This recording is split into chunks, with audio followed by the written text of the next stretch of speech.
Hello, everybody. Ellen, welcome to First Friday Lunch. My name is Tina Holland.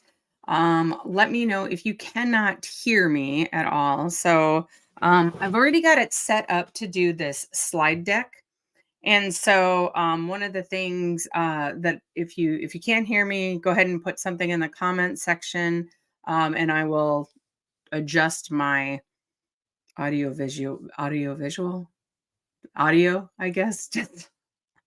Anyway, welcome to First Friday Lunch. I hope that wherever you are having a wonderful day. We are having unseasonably warm weather here this year. So a couple of days ago, January 31st to be exact, it was 50 plus degrees here in just south of Fargo, North Dakota, which is highly, highly unusual.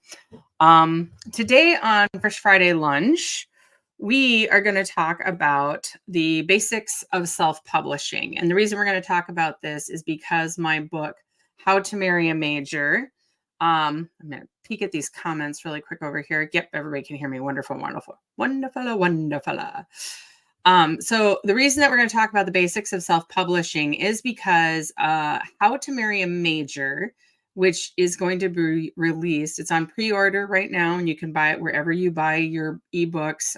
Physical books won't be out until February 9th, which is the release date. So next Friday. So a week from today. And also on Friday, I'll be having a release party on Facebook, and you are more than welcome to attend that. I will put all the links for all the events that I've got going on for this release at the end of in the notes section. So, all right, well, let's jump into it. I'm going to turn off this one thing, and then we will talk about self-publishing. So as you can tell, this is my book, How to Marry a Major, and I self-published this book. So I thought I would walk you through the process if you decided you wanted to self-publish anything, and what does that look like? What do you need to know? And this is just the very basics of what you kind of need to think about before you go ahead and self-publish. So the first thing is, why would you self-publish?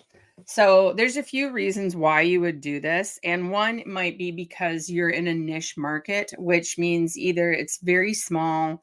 An example would be, I wrote a steampunk novel, The Courtesan of Constantinople. Steampunk is a very niche market. There are not a lot of readers. So it's one of those that unless it does a cross genre with like maybe young adult fantasy or something like that, traditional publishers don't really want that because they don't see you earning out your advance, basically. So it's that, or if you have some cross genre that doesn't normally go together, that might be a reason that you decide to self-publish.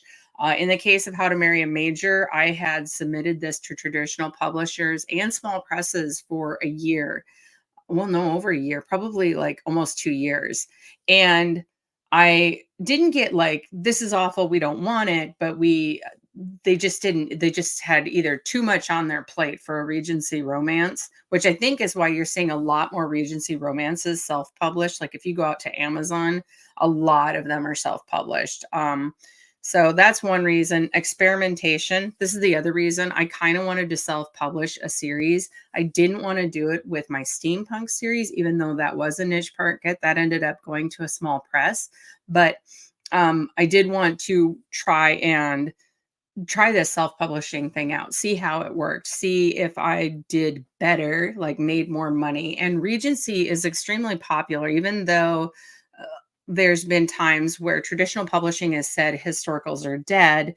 The self-publishing market has supported whatever niche that you write in. So the Regency seems to be kind of in a, I don't want to say a boom stage, but it seems to be doing very well, especially if you write series, which this one is. More money. If you have been with traditional publishing as a romance author and sometimes other authors, and you've been you're like mid-list, you already kind of know how to do your own marketing because they really don't put marketing dollars towards you unless you're like Nora Roberts or Stephen King or someone of that caliber, because they're not sure they're going to make it back. So mid-list authors have been doing their own marketing for years. So that going ahead and going to self-publishing would go ahead and give them a chance to make more money. And then the last reason is creative control. If you want to control your cover art, your blurb, because when you're in traditional publishing, you don't get to control what the cover looks like. So, and if you want creative control around when your book is going to be released, like if you wrote a Valentine's sweet romance and they release it at Halloween, that doesn't do you any good. Or Christmas books, Christmas stories that are released after the holidays. So I think if you want creative control, that's another reason that a lot of people will choose to self-publish. Okay. So to get started, you would need to create an account with one or more distributors. And distributors are basically it's Amazon, Barnes and Noble, Kobo, Google Play. There's quite a few of them. So I mean, any drafted digital and a distributor is kind of like both like they create the content for you, like they're going to do the format not the formatting. You're going to upload it to that site and they will retail it for you. So that's kind of what the distributor is. Getting paid. When you do set up at a distributor, whether it's Amazon, Barnes and Noble, Kobo, Google Play, iBooks, Draft to Digital, Lulu, wherever, you need to link a bank account and or in some cases a digital account like PayPal or Vimo or something like that. Your publishing name.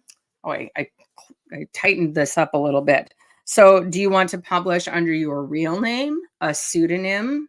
Like Tina Holland is a pseudonym, but I published How to Marry a Major under Dutch Girl Press, which is my press that I publish all my print books under. And then KU or wide. And this is pretty much specific to ebooks because you can publish on KU and then go wide with your paperback or hardcover, depending on what you've got going. I'm just going to peek and see if we have any questions. It looks like we're good over here. I'm going to change this so that perfect. All right. So that's basically the setup, like your basic setup of what you need before you are going to go ahead and these are things to think about. So next, a little bit about Kindle Unlimited versus wide. So Kindle Unlimited means you can only publish your ebook through Amazon. You can sell your paper anywhere wide, and you can do that via Amazon, or you can upload to Ingram Spark, Draft to Digital, all these other distributors. Uploading to KDP, which is what they call their publishing branch, whether you're in Kindle Unlimited or in going wide, they're software to upload into the Amazon store is called KDP, which is Kindle Direct Publishing. So even though you're doing your paperback through KDP, it's not limited just to you're not locked into just publishing in Amazon. So you can publish here first, like you could publish your book on Kindle Unlimited and go ahead and then later you could go wide and it's 3 months exactly. So 90 days from when it's on sale or when they've published it to their site, then you could like do 3 months on Kindle Unlimited, pull it and then go wide. I would not go in and out. I mean, there are people that do that, but you're better off either like trying Kindle Unlimited as an experiment. I've seen people go wide and then go down to Kindle Unlimited because most of their readers are on Kindle. So that's another thing that you can look at when you're uploading to various sites, like when you start getting your royalties reports, because you don't get an advance obviously because you're the publisher and you're putting all the money out there, but when you start getting your royalties you can see where your sales are. If you're doing draft to digital or if you're going through Ingram, it'll kind of tell you where those sales are. So that's one option for Kindle Unlimited. The next one is wide, and wide means you're publishing on all the platforms. So that's exactly the ones we talked about. You can do Amazon and Kobo and Barnes and Noble, Google Play, iBooks, Draft to Digital, Ingram Spark, and you can upload directly to those distributors and get a higher royalty percentage. But if you I just want to load it because when you go ahead and you upload to Draft to Digital and or even Amazon, they take a cut off that distributorship. So you're better off going ahead and saying, if you can and are comfortable uploading to Kobo. Well, as an example, I uploaded How to Marry a Major to Amazon, Barnes and Noble, Draft to Digital, Kobo, Writing Life, and what was the other one I did? Maybe I did just did the, oh, and Ingram. So it's on all those platforms. So you can just go Amazon and draft to digital, and that is super simple, super easy. They're going to take a cut on, and I have a slide on this, like how much everybody takes coming up. It's super tiny. So I'll stay on that one for a little bit, but draft to digital is probably super easy, super budget friendly. And they're also testing a print option. This is an older slide. They have a print option. I printed there as well. I printed on Amazon, Barnes and Noble, Ingram, and Draft to Digital. So, because I want to be in all the stores. Okay, this is that chart I was telling you about. So to set up on any one of these distributor sites, and I've got Amazon and Amazon KU, which is, they're different. Barnes and B&N Press, Draft to Digital, Google Play, iBooks, Ingram, Kobo, Lulu. These are in alphabetical order, so there's not any is one better than the other. So the setup fee is free. Ingram used to cost you like $49, and they've eliminated that, so you don't pay a setup fee anymore at Ingram Spark. ISBN. This is where, do you have to buy an ISBN, which is in international standard book number? And Amazon, KU, Barnes and everybody except Ingram is kind of, will give you one. Draft to Digital gives you an ISBN. Barnes and Noble Press gives you an ISBN. KU, Amazon gives you an ISBN. In theory, this doesn't always work this way, but in theory, you should have the same number for every ebook, every paperback. But when I was doing How to Marry a Major, I had to get different ones. Like Barnes and Noble wouldn't accept, because they're like, you've already used this international standard book number for another title. Oh, it's the same title. It's same format, same title, same everything. But for whatever reason, it wouldn't let me use it. So I basically only have, I think the international standard book number is only on Ingram and Amazon, the ones that I purchased from Bowker, but you wouldn't need any of them. As a matter of fact, I've done formatting and uploading for a writers group that I'm in called Moorhead Front Writing Group. And they just do Amazon and Ingram. Those are the only two platforms that they do. And so we buy an ISBN for the Ingram platform. But I've been watching a lot of other self-published authors lately, and a lot of them are recommending for your ebook to not even go through Ingram, because when you go through everyone else and you're not paying for that ISBN number, then you seem to be able to you're going to hit all the platforms anyway that Ingram would hit. And so Ingram takes such a large cut. Why would you do that? So I've heard a lot of people are like, it's not worth it to do your ebook on there. We've always done it. I did it this time too. I have both. So I paid for two. The other thing is, Ingram, the reason this is, yes, they say they will give you an ISBN to publish, and most of the ones that give them to you, you can't use on other sites. So if you were to buy it from Ingram, you could probably only use it on Ingram, and then they charge you I think they charge a fee for it as well.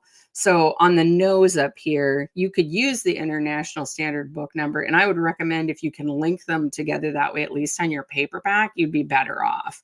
Just because then you're like, if your readers wanted to go to the library and they had the ISBN, they're going to use the one that's generated from Bowker probably. And so if those are the same across all platforms, that'd be nice. But like I said, when I went to go ahead and do How to Marry a Major and uploaded, I got some error messages. I'm like, okay, fine, I'll take your free one. So I think Kobo's using my ISBN as well, but Draft to Digital gave me one, and it's an ISBN, so they paid for it. B&N Press gave me one.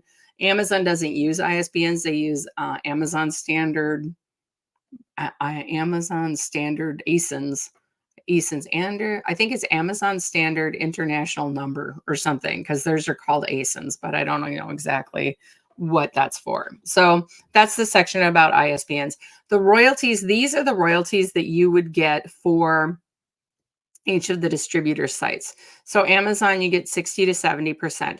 The 60% is if you decide to go wide on their platform, and 70 if you kind of just stay like Like I'm getting 70% on How to Marry a Major because I uploaded to all these other sites.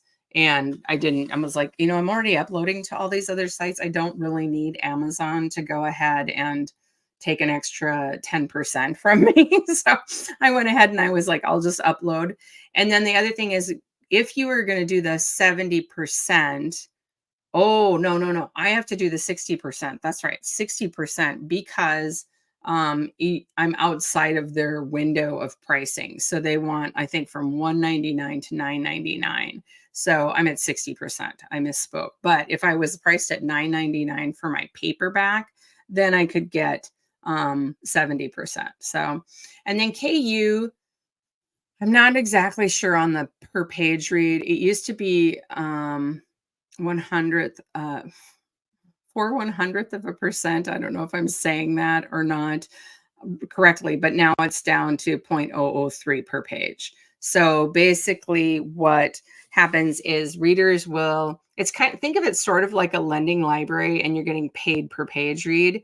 So you go ahead and you're reading a book and then the author gets paid 0.003 per page. And I think if they go through, I think it's 10% of the book now, you get the whole price of the book. So if you are in a good thing to do is, like, if you're looking to go ahead and publish, if you wanted to go ahead and say, okay, what does, should I put my book in KU or should I put it in draft to digital? One of the things you could do is you could kind of go in and see, like, look at the top 100 in your category. So I looked at Regency Romance. It's a pretty even split. It's a pretty even split. Or if you already know where your readers are coming from, and ironically, most of mine are from library services like Hoopla, Overdrive, and actual physical libraries. Like libraries will buy my books. At least that's what happened in the case of my steampunk. So that's what, if you are in a category where all the top 100 are KU books, then it might be worth considering going into KU versus wide. But that's something each author has to decide for themselves. So Barnes and Noble Press, you get 55% of the net, or the gross, or whatever. So whatever you've got listed at. And then the draft to digital takes a 10% distribution rate. Google Play, you get, wait, no, this is what they take. Okay, so Barnes and Noble Press takes 55. Draft to digital takes 10. Google Play, iBooks takes 70. Ingram takes 65 to 70. Kobo takes 70% or more on Kobo Plus. 50%. I gotta look. I think these are what you get. Yeah, these are the ones you get. So those are the list prices. So if you did draft to digital, that's going to be 10% off the net, I believe. So what they get from the, like, if they list your book on Barnes and Noble Press, they get 55% and you get 10% of the 55%. So if you could upload to Barnes and Noble, Google Play, iBooks, Ingram, you're going to, and Kobo, you're going to make more money. So I did put Lulu on here, but I don't know that anybody really uses Lulu anymore. I used them forever ago. And so that's kind of where they're at right now. Now, change fees. Let's say you publish your book and the proof or whatever, you get a proof back. Like, I have a proof copy of How to Marry a Major. It's got this little band on it from Barnes and or from Amazon.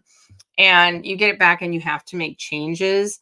Everybody except Ingram will let you go ahead and make the changes for nothing. So, like, you're like, oh my God, it's missing the whatever manuscript I uploaded is missing pages 20 through 35, for whatever reason. I need to fix that. You can go ahead and upload the upload it back to Amazon, Barnes and Noble Press, wherever you've got, whichever distributor you're using, for $0. The only caveat to that is anything that, like in the case of ebooks or in the case of all your books, they will stop. Like, if you were to go ahead and upload something and somebody wanted to order it, they won't get it until it's been approved and gone back through the process. So that could take up to 3 days.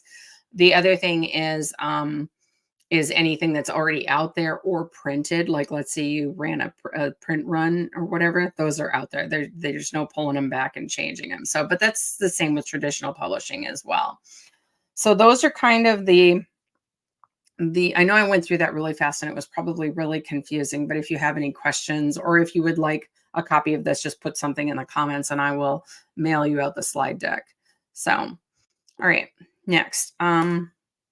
Okay, so a little bit more about ISBN. So an ISBN is required for each format. So that means you need different ones for your audiobook, your ebook, your paperback, and your hardcover. And ISBNs are sold through the Bowker, and the best price there is $295 for 10 of them. And a new ISBN is required when you make significant changes to any part or parts of a published work, such as adding, moving, or removing blocks of text and or chapters. Now, this would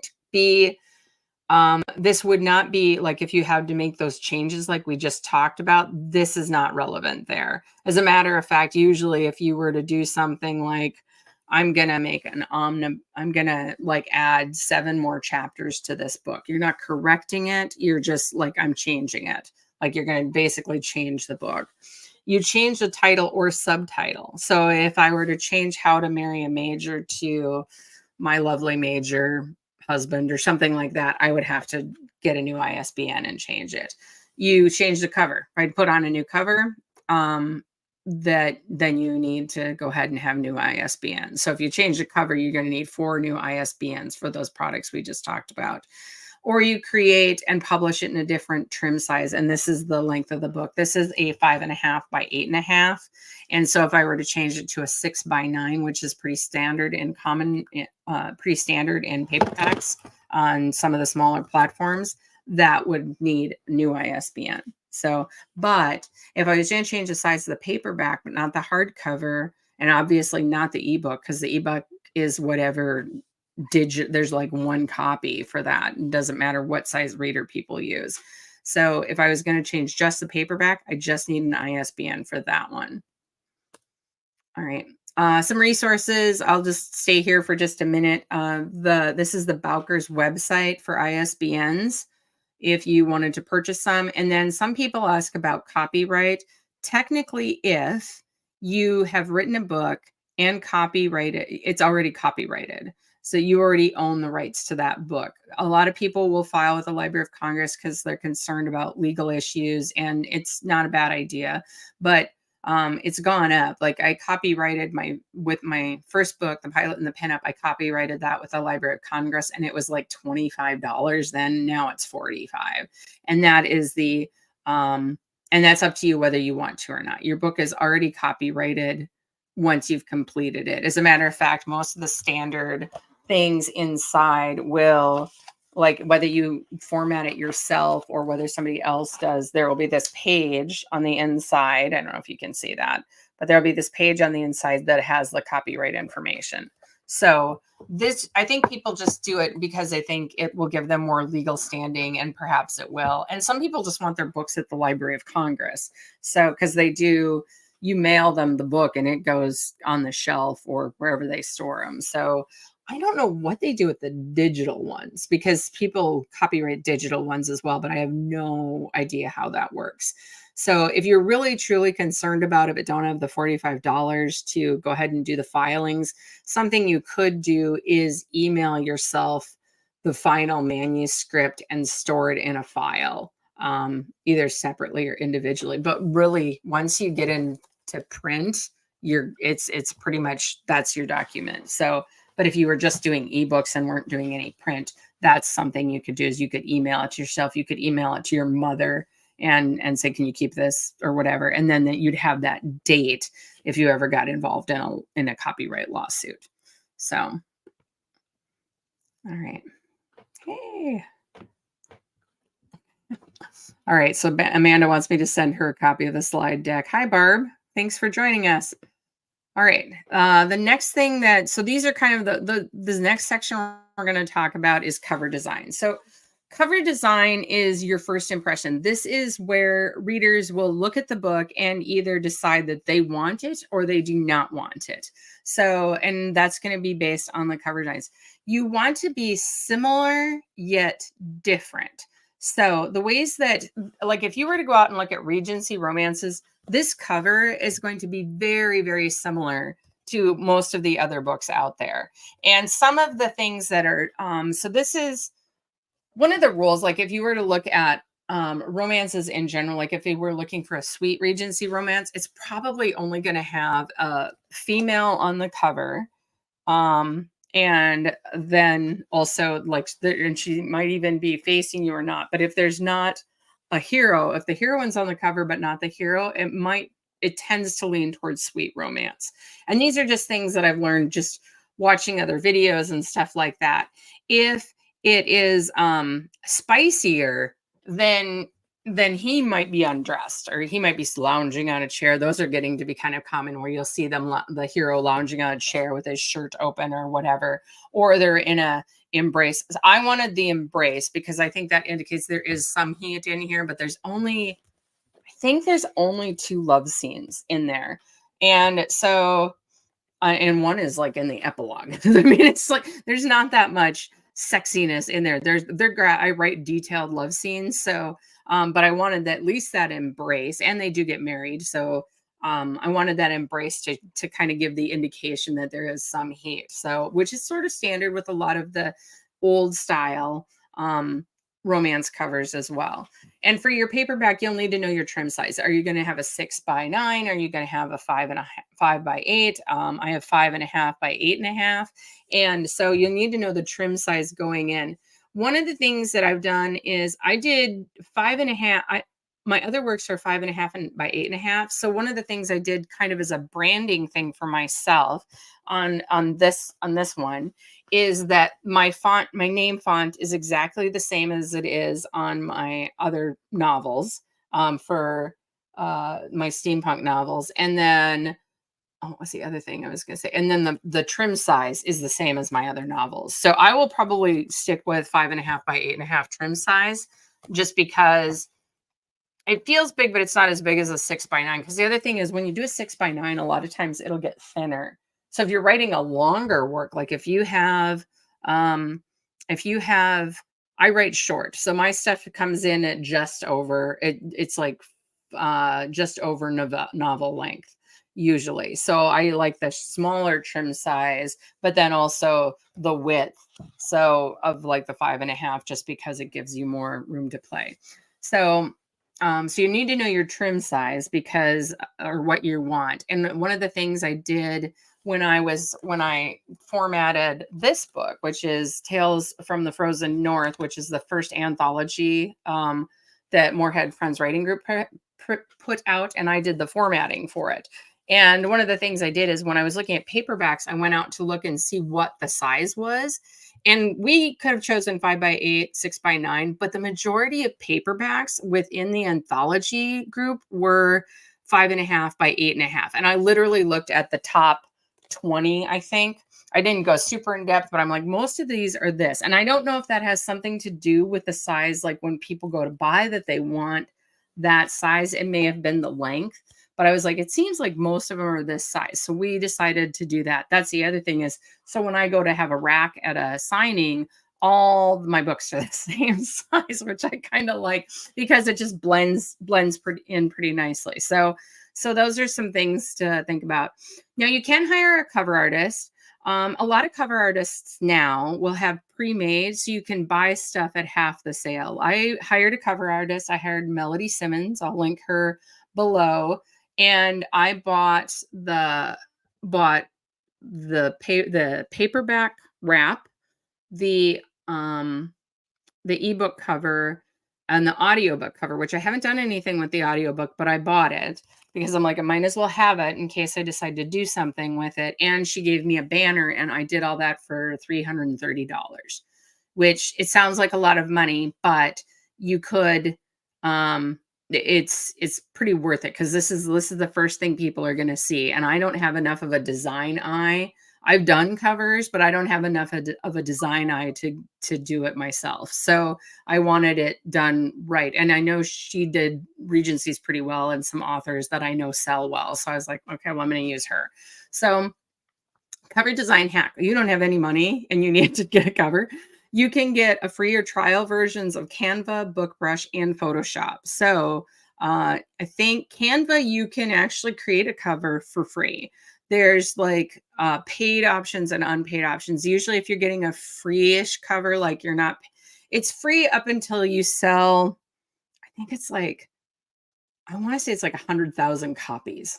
So if you're selling 100,000 copies, though, you can totally afford to pay for the cover. And I think then you got to like level up to something. So, but you can go out there and you could buy cover art and then make the cover. And I would encourage people to go out and play with Canva. In BookBrush, you get like, I think it's 10 or 50. I think it's 15 now, 15 free things just to try. So I made a cover dealing with the dead. I made put an omnibus together of those stories, and I made a cover wrap on using BookBrush. The other ones is if you already have Photoshop or you use Photoshop, you could do that. BookBrush is super, super easy, super easy. And so is Canva. So Canva maybe is a little more, takes a little more play time to figure out. My friend, Vanya Roll went ahead and did like a cover. I always link it. She did a how to do a cover wrap kind of in Canva, and she is the professional version of Canva, but you could have the free version and you could buy, like you can a la carte your cover, like buy the cover and then buy the font and do that all individually instead of, using all the free options, but you'll probably be a little bit cheaper. And like I said, now you could just Google pre-made covers, and a ton of cover artists have pre-made covers done, and you can always get your ebook that way. Actually, now draft to digital, since they're doing print, if you already have the ebook cover, they'll make the wrap for you. So they'll like kind of look at, because when I went to go upload this on there, they already grabbed the ebook cover that I'd put on there and they made the wrap. And what they did is they kind of picked a color. I think they picked like this like side color right here. And then they wrapped this kind of brown. So like if you can't really see it maybe on the thing, but there's like the details here are the same color as here on the copy that Melody did for me. So that's how you could get around doing the cover design if you didn't have it, because I've noticed like romance covers, you could get a romance cover, like an ebook, like just the ebook. And let's say you were writing contemporary, you can probably pick up one for like $25. So, or if you're writing erotic and they're doing the images like they did on like the E.L. James covers where it's just an image of something, you can get by with those with most all of those for like less than $100. But I've noticed in fantasy, they go, I mean, it's like you could spend $500 to $1,000 just for the cover. But part of that is a lot of fantasy cover artists are actually drawing and painting, and whereas I don't know which one Melody uses, but a lot of that is kind of cut and paste where you buy and you're inserting images and stuff like that. It's like they buy like bulk images and then they'll go ahead and insert them into covers, at least when you have couples on them. So I think that the fantasy one is probably a little more expensive, literally because they are painting it or making it or doing something like that. So, but you can still look and find covers, or you could buy like a cheap cover and then later you could replace it and put on a new cover. So those are things you can do. Okay, just gonna go over here again. See if I got any questions. All right. You're doing good. All right. Next, formatting. So formatting, most distributors have their own software for ebook, and both Amazon and Draft to Digital are super easy and free to use. Like you usually just upload your document to the website. You can hire a formatter. I've done that. My steampunk series, I hired Scott Coatsworth, and or you can do it yourself. And I've formatted books for Morehead Friends Writing Group, for the Bizman Writing Guild, and I did the formatting for this one. So, and some of the things that I did, I use Atticus is the software that I use. Scott, the formatter for my steampunk series, uses Vellum. So you can hire a formatter or you can do it yourself. And then this is so like on the inside, I wanted these like rose things or whatever that are on the inside of the book. So I did that. And then you can purchase software. So Atticus is one, Vellum is one, Adobe is another, and you could go ahead and purchase those and then use that to format your book. Another thing you can do is your writing software, whatever you're writing in, Scrivener, Word, Google Docs. I think those are the big ones. But whatever writing software you're using, you can probably use it to format. A lot of times when you're going ahead and you need to upload to the distributor sites, you will have to save it in a format. And like, as an example, so this one was formatted in Atticus, so it's super it's got like the pictures and stuff like that. This one was formatted in Google Docs. I formatted it there. And so it's the ebook to do the ebook was literally just uploading the manuscript in EPUB format. And so Google Docs has a thing where it's like download, I think it's download. You go download as, or in Word it would be save as. I'm not sure what it is in Scrivener because I've never used Scrivener, but you would save it or download it as an EPUB file, and then that gets uploaded to the various sites for distribution. If you are want to do the paperback in there, what you need to do is you need to save it as whatever this trim size is. And it's probably going to be a little less. There's a learning curve on that for sure. But the trim size, you start off with the trim size and then what I do is I did for this one, I started off with like 5.5 by 8.5 because that's the trim size. And then when I was out on Amazon, it's like, oh, you want to have this so much. And because this software, Atticus, which is about $149, I think Vellum is like 300, but you could go out, if you have a Mac, you can go out and play with Vellum for free and see what you like about it, what you don't, and then decide to purchase if you think it's worth it. But for a lot of people, I've heard it's kind of just upload. It's totally worth the money that they paid. And I think that's like I think it's $249 or $349. I don't have a Mac, so I never looked at it. But one of the things that the Atticus and Vellum will do is it makes the space here between the spine wider, and this is narrower. Whereas when I had to do it myself, these are kind of equal. This took a little bit to get that. Like you can see that it's tighter here than it is in that one because the space is I couldn't make like mirror imaging. That's not an option in Google Docs. It is in Word. If you have Word, that's totally, because Word was actually built for the publishers, like in New York 5. So if you're traditionally published, they work in Word. Like they like doing Word track changes and all this other stuff. That's kind of what they work in. But when you're using and Scrivener probably has it too. Like if you write in Scrivener, I bet they have the same thing, but Google Docs did not. So it's like I said, it's really tight. The font's really close together here. And that's one of the reasons why, is because I formatted in Google Docs, saved it as an EPUB, saved it as a PDF for the paperback, and then uploaded it. The other thing is that when you're in Google Docs, when I formatted in there, you can't get super fancy. Like, it's like the fonts and stuff. I had to do all that by hand, like figure out what the fonts are, where Atticus and Vellum will go ahead and make those for you. Like, oh, this is this font, this is a subtitle or whatever. And so these I had to figure out, well, what's the best way to format that. So, but once I did it, and it was pretty easy.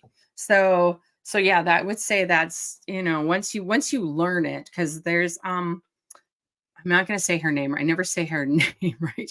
Bethany Abizea, and I'll put her link below, but she shows you how to format in Word. So if you already have Word, you could do all your formatting in there. And I think once you've learned something, it just depends on how much money you have. So formatting is probably one of the cheap, like if you wanted to have it professionally done, it's probably one of the cheaper things versus like editing and or editing and I didn't cover editing, but versus cover art and editing, formatting is probably one of the cheapest things you can have professionally done. So I don't know anybody that charges more than $100, or you can find really good people for less than $100 to do the formatting. So, let's see. I think next slide is so other items to think about is pre-orders, which I did. Like my How to Marry a Major is available for pre-order right now. So depending on what you want to do, if you want, um, if you want to, like, I just want to upload it and have it done and out in the world, totally fine. Nothing wrong with that. If you want to go through and get everything all lined up and just release it, my friend M.A. Depp did that with her book. She went ahead and just uploaded it because she was all done doing the editing and everything, and she didn't even want to worry about pre-orders. She just wanted to get it out into the world. Totally fine. And then marketing, I would say make sure you have a presence on a social media platform to utilize it as a landing area for your readers. And what I mean with that is if you have a Facebook page and you have a pseudonym, make a Facebook page for your pseudonym. And so your readers have somewhere to interact with you, because if readers can interact with you, then they feel like they know you, whether that's a website. Like, I don't want to be bothered by readers, just have a website. Now link trees are becoming extremely popular. I've not worked with those, but a lot of authors use link trees so that basically readers can find them, because you're looking at from a marketing standpoint. You're looking for readers to find you. How do they find you? And a lot of times too, these social media platforms are free advertising, right? So you can go ahead and put your book cover as your picture, which I think it is on my Tina Holland FB site now. You can go ahead and take pictures of it. I think I took a picture when I got this, put it on Instagram. And no money, you're not probably not going to get a lot, because sometimes you're just putting stuff out in the void. But in a lot of ways, what does it hurt? Because now you've already just, maybe one person sees it and that's a sale you wouldn't have gotten otherwise, especially if you're not in a position to do like a physical book tour or whatever. So, okay. Any questions? So that's kind of my presentation. So if you guys have any questions, go ahead and put them in the comments. I will gladly answer them. And next month, I will say this. Next month, we are going to go ahead and talk about marketing, like the marketing things that I did for How to Marry a Major. That will be the topic next month. So. Mm-hmm.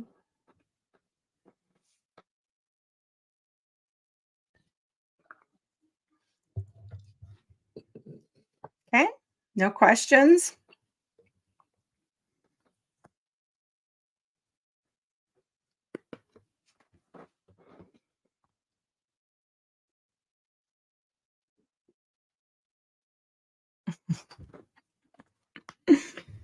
All right, well, that is all I have for you then. I will go ahead and we will wrap this up. So you guys, oh, wait.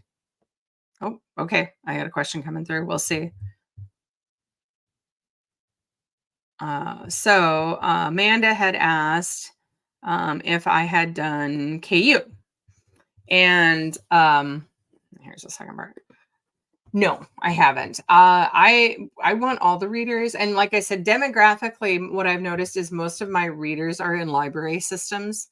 So Hoopla is a library service, and Overdrive is a library service, and usually how those work is the library service will either purchase your copy for a set period of time, like we're talking ebooks here, will purchase in physical copies too, but like your ebook, they will purchase it for a set period of time and they pay over what you would normally pay. So like my ebook is $4.99 on all platforms. The libraries are going to pay $9.99 for that book to have it in their system for checkout. And it's can be permanent, or depending on, it may be maybe for a set period of time, like for 6 months or 3 months or a year or whatever. So I think now there's more contractual agreements, especially with like the big five, where they will see people go ahead and the library like leases the electronic book for a set period of time, and they pay more for it to do that because it's going to be checked out or whatever.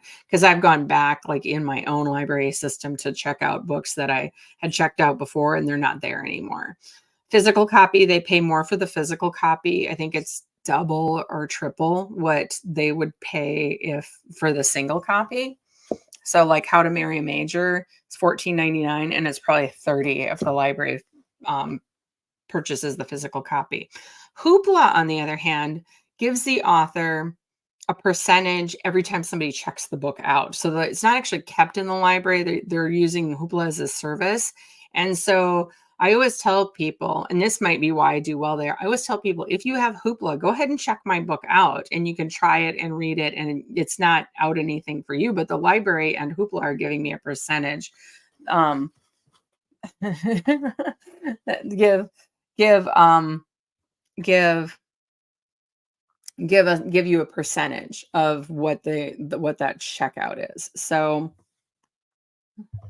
okay, so that's kind of how libraries work. Okay, any other questions?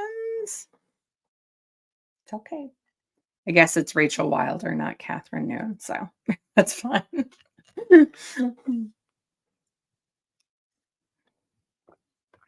But yeah, so I think next month I will be talking about marketing and the marketing things that I did around this. Like I'm on a book tour right now. I'll put that link below with Silver Dagger Book Tours.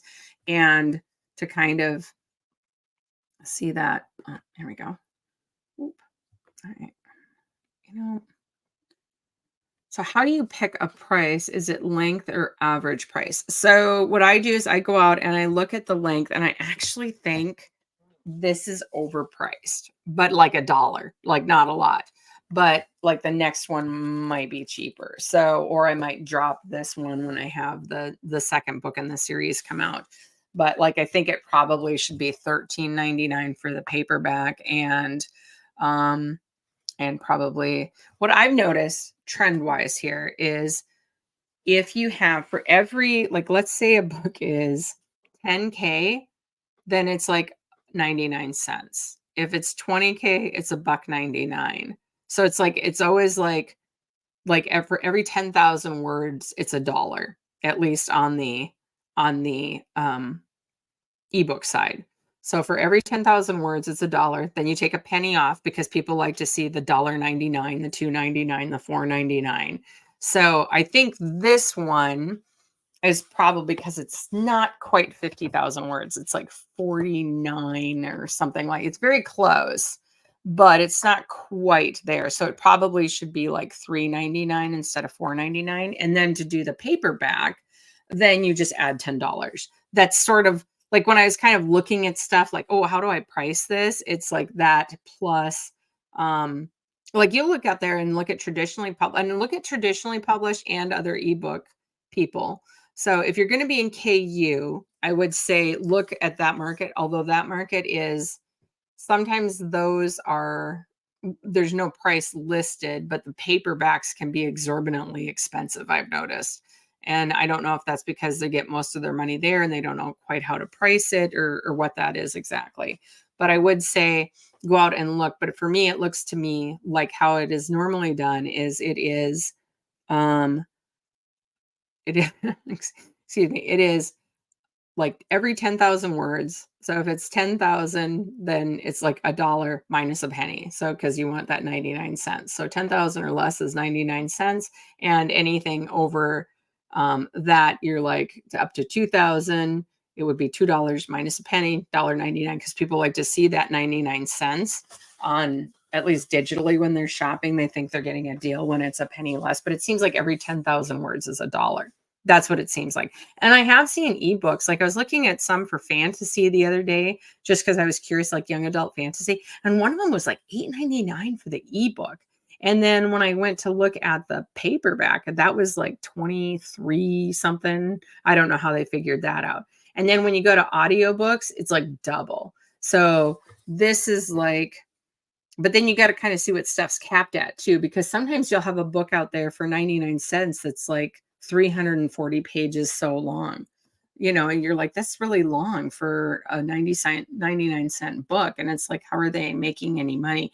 And they probably are in the downloads, but then Amazon is notorious for letting people download and then return the book. So like, I think it's on my back shelf. Welcome to FM Falls. That book hit less than 100. And we were like, whoa, this is like, we made the top 100 in anthologies the year that we published it. And we were like, wow, we were expecting like super big royalty check. But then like somebody bought like 500 copies of the ebook were bought, the digital book were bought and then returned. So somebody read it. I don't know if they like read part of it, didn't get all the way through it, and they were able to return it because they've had to put in a policy at Amazon that once they'd read so much of the book, they couldn't return it. But I still think there's a time frame. Like if you're like, I bought the book, I read the book, I returned the book, or if you can figure out how to make it look like your reader didn't read the book, you read the book for free. But people, there are libraries for that. That's what a library is for. Don't do that to authors. It's rude. Anyway, so I am going to wrap it up because it's almost 12:30 and almost an hour. So this is one of the longer ones, probably because we were doing a class style thing. So I will go ahead and if you want the slide deck, go ahead and send me an email and I will get that out to you. I will get it out to you, Rachel and Amanda, because you know you so well. So I will I'll go ahead and do that. But our next First Friday lunch is going to be March 1st at 11:30 a.m. So go ahead and pencil me in for lunch.